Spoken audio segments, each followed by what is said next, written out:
పార్టీని పెట్టినప్పుడు ఒక గొప్ప సిద్ధాంతాన్ని నినాదాన్ని తయారు చేసింది. టైంలో ఉన్న నాయకులందరం కూడా మన టైంనిచ్చి మన టాలెంట్నిచ్చి మన ట్రెజర్ని ఇస్తే ఒక బ్రహ్మాండమైన పార్టీ నిర్మాణం ఇక్కడ జరుగుతుంది.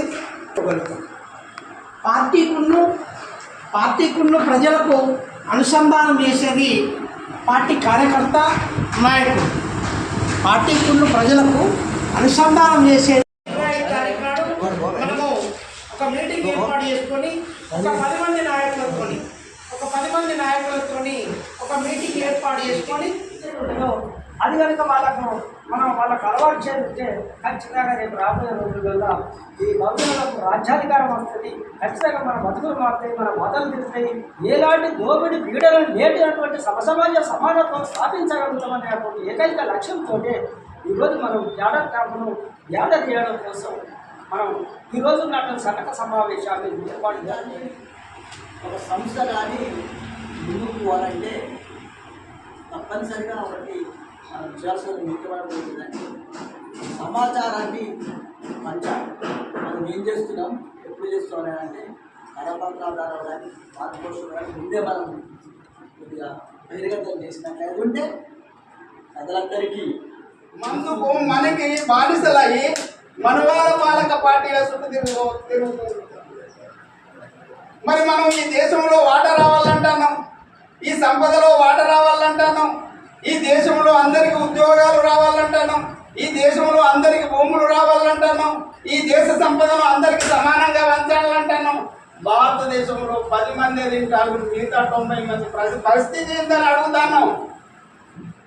మరి బాబాసాహెబ్ అంబేద్కర్ మన 90 మందిని ఏకం చేయడం కోసము ఎస్సీ ఎస్టీ బీసీ మైనార్టీలు 85% ఉంటే అగ్ర కులాలలో పేదలు కూడా ఒక 5% అంటారు. అందరికంటే 90% అవుతారు. ఈ 90% ప్రజల కోసం మనకు ఒక గొప్ప సిద్ధాంతాన్ని వాళ్ళు అందించారు. మరి రాజ్యాధికారం ద్వారానే సమస్యల పరిష్కారం అయితే అని వాళ్ళు చెప్తే మన ప్రజలంతా పరిగెలేరబోతాను. పరాయి పార్టీలకు పరిగెలేరబోతాను. పరిగెలేరబోతే మనకు భూములు వస్తాయా? పరిగెలేరబోతే మనకు ఉద్యోగాలు వస్తాయా? పరిగెలేరబోతే ఈ దేశంలో వాటా వస్తుందా?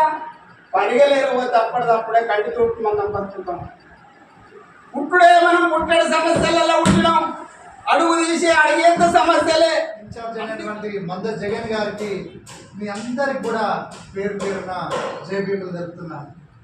ఈరోజు మా పిలుపు మేరకు పిచ్చేసి మన క్యాడర్ క్యాంపు 7 తారీఖు రోజున జమ్మికుంటలో జరిగే క్యాడర్ క్యాంపుకు మేము కూడా జన సమీకరణ చేసి మామా గ్రామాలలో నుండి కూడా పెద్ద ఎత్తున జనాలను తరలించి ఆ శిక్షణ తరగతిలో పాల్గొనే విధంగా చేయడానికి విచ్చేసినటువంటి మీ అందరికి కూడా పాదాభివందనాలు తెలియజేస్తున్నాను. మన రాష్ట్రంలో జరుగుతున్నటువంటి రాజకీయ పరిస్థితులను చూస్తే ఒకసారి ఏ విధంగా గందరగోళంగా మారిందనేది ఒకసారి మీ ముందుకు తీసుకొస్తానని చెప్పని గుర్తు చేస్తున్నాను.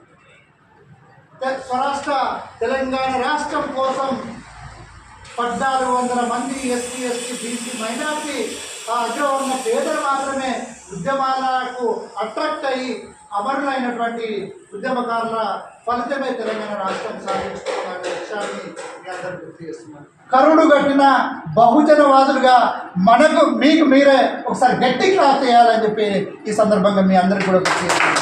ఎందుకంటే మనము బహుజన సమాజ్ పార్టీ కండవ కప్పుకున్నామంటే ఒక జ్ఞానవంతమైన సమాజాన్ని నిర్మించడం కోసమే అని చెప్పని ఆకలి ఒక పూటకు అన్నం ఉన్నా లేకున్నా ఇంటి సమస్యలు ఎన్నున్నా ఈ రోజున తెగించి మన బహుజన జెండాను ఎగరవేయడానికే మనం అందరం కూడా కంకణబద్ధులమైనామని చెప్పని ఈ సందర్భంగా తెలియజేస్తూ ఈరోజు ఏదైతే జూన్ 7వ తారీఖున ఏర్పాటు చేసినటువంటి క్యాడర్ క్యాంప్కు నా వంతు కూడా 40 నుండి 50 మందిని తీసుకొస్తారని చెప్పని మీ అందరికీ తెలియజేస్తూ ఈ అవకాశం ఇచ్చినటువంటి మీకు పెద్దలందరికీ కూడా పేరు పేరున జైభీములు తెలుపుతూ ముగిస్తున్నాను.